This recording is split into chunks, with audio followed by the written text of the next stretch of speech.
মকসুদুল মুমিন বইয়ের একটা হেডলাইনটা হচ্ছে অবিবাহিত ছেলে মেয়ের পড়া নিষেধ। যেই দেখে সেই পড়তে চাই, আছে বাকি কি বা আছে এখানে, সবারই মন চায় পড়তে।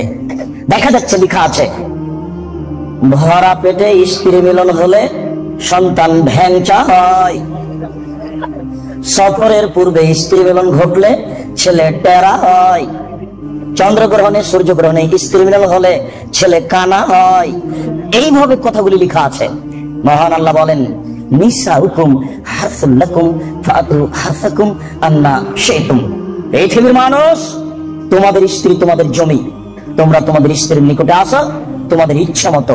সকালেই কি, বিকালেই কি, দুপুরেই কি, ভরা পেটেই কি, সফরের পূর্বেই কি, সূর্যগ্রহণ লাগলেই কি, আর চন্দ্রগ্রহণ লাগলেই কি। আমি আল্লাহ বলছি তোমাদের স্ত্রীর কাছে আসো তোমাদের ইচ্ছা মতো। অসম্ভব, এই কথা মিথ্যা। কিয়ামত পর্যন্ত সবাই থাকলো।